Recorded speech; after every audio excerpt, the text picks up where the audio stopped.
Bloomberg Audio Studios. Podcasts, radio, news. This is the Bloomberg Surveillance Podcast. I'm Jonathan Ferro, along with Lisa Abramowitz and Anne-Marie Hordern. Join us each day for insight from the best in markets, economics and geopolitics. From our global headquarters in New York City, we are live on Bloomberg Television weekday mornings from 6 to 9 a.m. Eastern. Subscribe to the podcast on Apple, Spotify or anywhere else you listen. And as always, on the Bloomberg Terminal and the Bloomberg Business app. Joining us now, Emily Roland of John Hancock. Emily, good morning. Morning. We have been whipsawed from headline to headline, from data point to data point. Is this one any different? I mean, it's just remarkable. And one of the things that we've been watching closely is the moves in the U.S. dollar. One of the things that we think has started to constrain equity markets so far this year is you've seen this significant strengthening in the U.S. dollar. You think about large cap equities, which were just carrying the crown of leadership last year. 40% of their revenues are derived from abroad. So that could be a significant issue for large cap stocks this year. So I think this morning you're seeing a bit of a modest pullback in the dollar, and that's probably helping risk assets a little bit. Mike Wilson, Morgan Stanley, said rates drive beta, and what you're seeing in foreign exchange drives dispersion.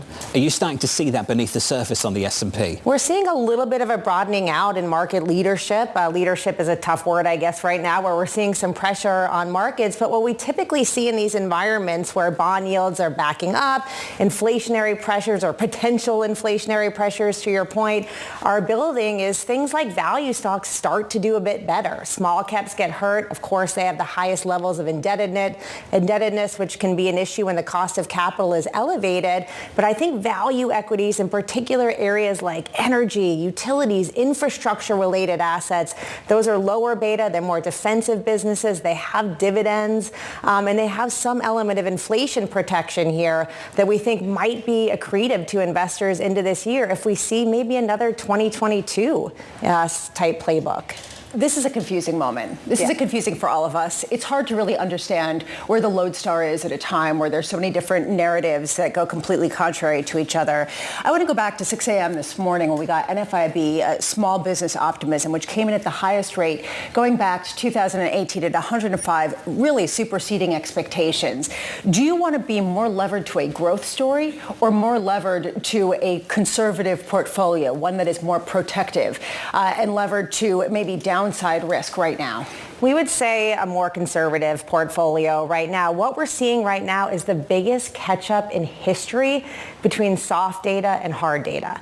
So the hard data had been coming in well, things like the labor market. Of course, we added 250,000 new jobs last month. But when we look at the soft data, it had really been struggling, and then boom, you get the results of the election and you have this massive amount of optimism and sentiment just pervading the markets. So we want to be mindful of watching this kind of mini bump in reacceleration and animal spirits and sort of in the way that business owners and people are feeling in general. Of course, there's a huge divergence between Republicans that are responding to those surveys and Democrats that are responding to those surveys. So we want to be mindful of that. We may be seeing a modest reacceleration in the economy, but the challenge is, and you guys have talked a lot about this on the show, is kind of the self-limiting dynamic of this backup in treasury yields that we're seeing on this potential reacceleration in growth. Borrowing costs are high. Mortgage rates are above 7%. Mortgage applications are plunging. Inventories are up. Housing is the economic cycle. And if we start to see the shelter component of CPI decelerating, that could speak volumes to the cross-asset dynamics. But this story has been one that's consistent over the past couple of years, that it's been a frozen housing market. And that's only led to higher prices because everything else is doing okay. And there hasn't been enough supply. How much conviction do you have in this call of a slowdown to go headlong into longer-term treasuries at a time where other people are saying, you might want to wait a little bit? Well, it's not headlong, so we still haven't been overweight duration. We've just suggested that investors that are sitting at the short end of the curve leg into the intermediate part of the curve with a benchmark level of duration. And right now, the way the yield curve is sloped, we now have the potential for roll down as well, with the short end of the curve actually being significantly lower than the long end of the curve. I think what's notable about the housing market is you're seeing inventories up about 30% year over year. And a lot of that's concentrated in the hot spots. Like, remember when everybody left Manhattan during the pandemic or the West Coast, and they went to Austin and they went to Nashville? By the way, great cities. They went to Colorado. But what's happening now is Manhattan-based companies are saying, you have a job in New York, guess where you have to go? New York. So you're starting to see all that built-up inventory come back online in some of those areas as people migrate back to the major cities. Emily, do you have a call on how high you think we could see the 10 years? People are debating whether or not we actually will hit and can sustain 5%. Yeah, so 5% I think is about the area where you kind of see that self-limiting mechanism creep in. We're watching bond yields, of course, overseas, which you're going to see sort of an element of tracking there. And if all these overseas markets also have a harder time adjusting higher rates, you could see some downward pressure on Treasury yields from there. But let's just do we want to do a little bond math? I know it's really early in the morning. Go for Lisa, do it. Even so think about, say yields went back up to 5.5%, you're still not seeing a negative return on the aggregate bond index because the yield is there. We're looking at yields that are above 5% on high quality bonds right now. You might have to get paid to wait on the duration front if yields sort of chop around from here. But think about what equity markets might do in an environment where we're at a 5.5% Treasury yield. I don't think they would like it. So I think the fact that you're flat on bonds, you might want to take that. I'm not sure what Lisa started, but Kevin Gordon of Schwab has written in and said it's Barbara. Bonds are really back and really awesome. I love it. I'm not sure that's catching on either. More of this. I got another message as well on the Bloomberg terminal. Turn her Bloomberg off and tell her to start her vacation now. When does this vacation begin? Hey, you know, you really want me to go on vacation? I'll happily leave. Thank you so much. It's been really real. Emily, appreciate your time. It's good to see you.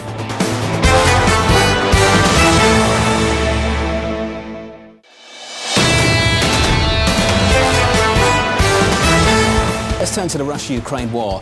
President-elect Donald Trump continuing his push to increase defense spending. The German Chancellor Olaf Scholz rejecting Trump's demands that NATO allies increase defense spending to 5% from 2% of GDP. Joining us now, Armin Papperger, CEO of Rheinmetall, a German defense and engineering group. Armin, good morning. It's good to see you in New York. Good morning. Got to start with a very serious topic, and from there the topics get even more serious. But let's start with you first of all, sir, personally.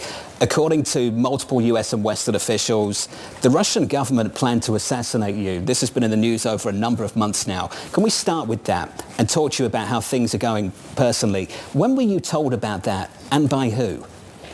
It's about 1 year ago, and the information we've got from the US, from FBI, and I'm very happy about that, that they very early gave us that information. German government took that information, and the protection level now is very high. I have the same protection level than the Chancellor. Wow, you have the same security protections as the Chancellor Olaf Scholz. Yeah. And do you feel secure? I feel secure. Is there a reason why you wanted to stay in the job even though that threat was hanging over you? I love that job. We have to work, to work for freedom, and we have to work for democracy, and nobody can stop us. Including Russia. Let's talk about the challenge that comes from Russia now and the push from the incoming president to push defense spending, perhaps as high as 5% as GDP, and we know it's been a struggle for many NATO members to get to 2% over the last number of years. Do you think that's doable, to get to 5% of GDP? I think 5%, it's a big value, 5%. And I believe that if we first of all get to 3%, it would be great, because over the last 25 years, the Europeans did not invest enough money in security. I understand 100% President Trump. He's right, that Europe has to spend more into the Western security, and we have to do it. Well, my reporting over the summer was actually they were looking at 3%. So potentially this falls down to anywhere from 3 to 5. Germany, though, is only spending 2%. Do you think they can spend more on defense? I think they can, and I think they have to do, because at the end of the day, Germany is the biggest economic in Europe, and they have to help to make Europe safe.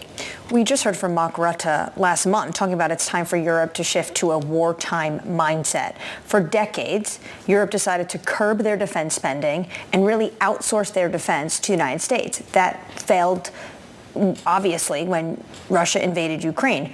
Do you think Europe is still unprepared for the war that's on their doorstep?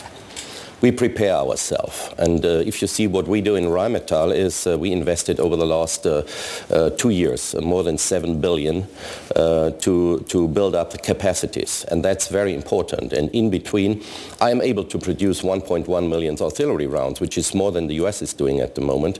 So I think we prepare ourselves, but we have to do more. You also have production facilities inside Ukraine. Yes. How quickly will we be able to get ammunition production going inside the country? In 12 months' time. In 12 months' time? Yes, yes. There is potential that in 12 months' time, according to President-elect, this war could be over. Do you foresee a scenario where Putin will agree to some sort of ceasefire in Ukraine? Nobody knows that, and as you know, President Trump said he's able to do it very fast. We will see if that really will happen. But even if that will happen, we need a lot more defense goods, because at the moment, as you know, the stocks are empty, especially for ammunition. But although the tanks, we have not enough tanks, we cannot protect ourselves. What about the incoming administration in terms of communication? You are really the massive player in Europe, almost the only game in town when it comes to the European defense industrial complex. Are you talking to the incoming Trump administration? We start talk to that, and I will talk very, very early with the Trump administration, because we have to do it. And the reason is that I also have a lot of investments here in the US, and I invested some months ago more than $1 billion also to buy a company here, because I believe in the transatlantic relationship.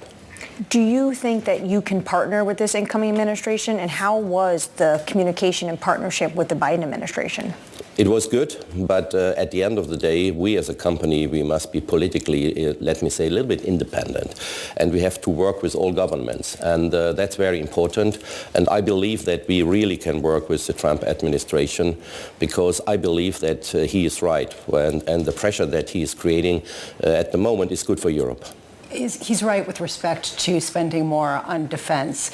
But is he right about the U.S. retracting some of its spending on Ukraine and really leaving it to the European Union to finance the efforts there? I believe that we have to help Ukraine. If Ukraine will fall, we will have a big problem in Europe.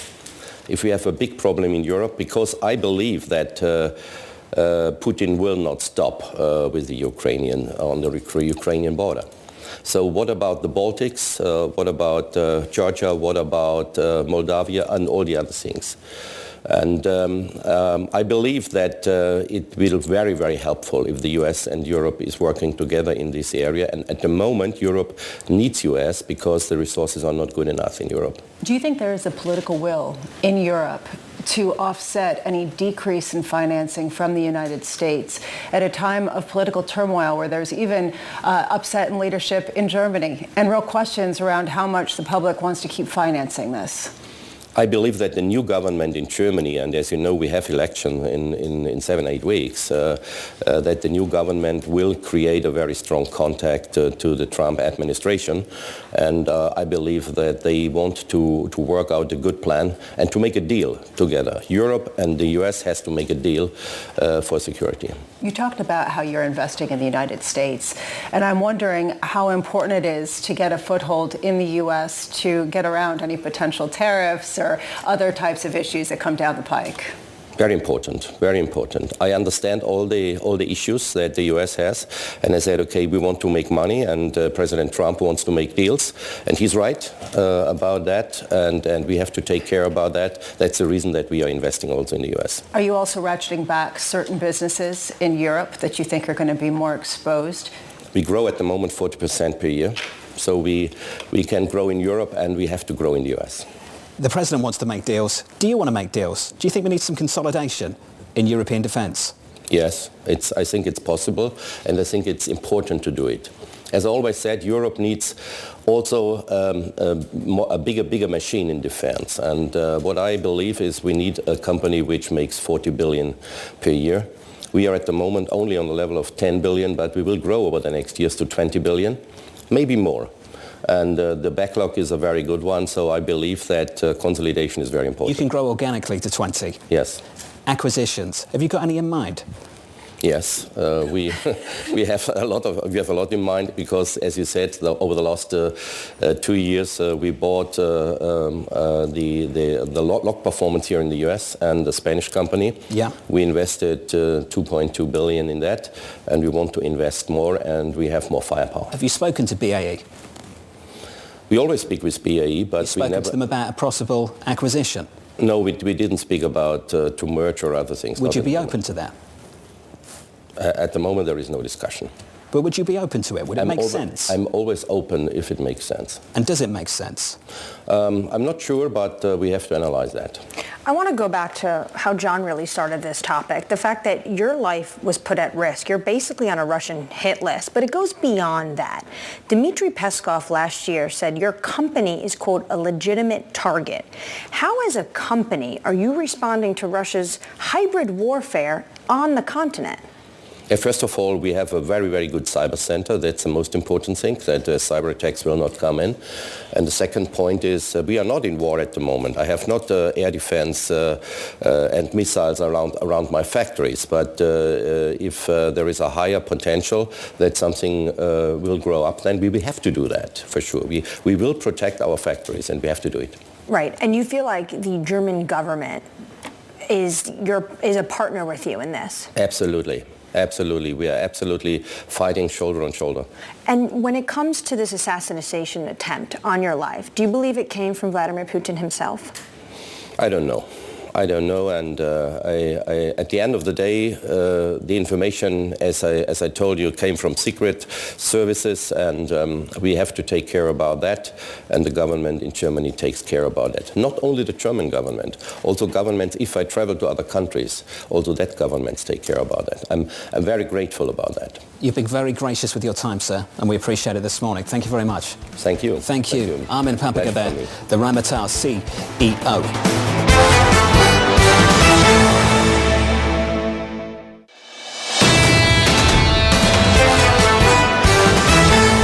Sonia Meskin at UBS joins us now to help answer those questions. Sonia, good morning. Good morning. To see you. How good news is that PPI data from moments ago? It is very good news, but to be clear, we do actually expect in the UBS, and we have been saying this for a while, we do expect inflation to be temporarily a little sticky in Q1 of this year and then to continue to decelerate. What is it about Q1s? Because we did this in Q1 of last year. What is it about the first quarter? It's the seasonals, and frankly, since COVID, really, some of the seasonals have been just off, and we see it in the labor data and we see it in the inflation data.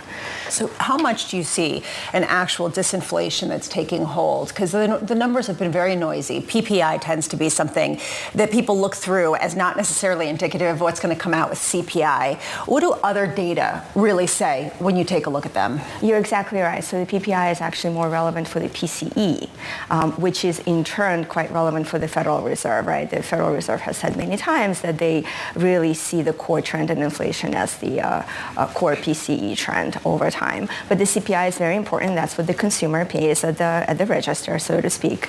And for the CPI, we do see still an upside for the release this week tomorrow, and that is coming primarily from, just like here we saw an uptick in energy goods prices. We see that also in the CPI tomorrow as well. What's fascinating to me is that people are trying to wrap their head around the ramifications of the strong dollar. And we've been talking about it with respect to corporate earnings. We've been talking about it with respect to demand for U.S. assets.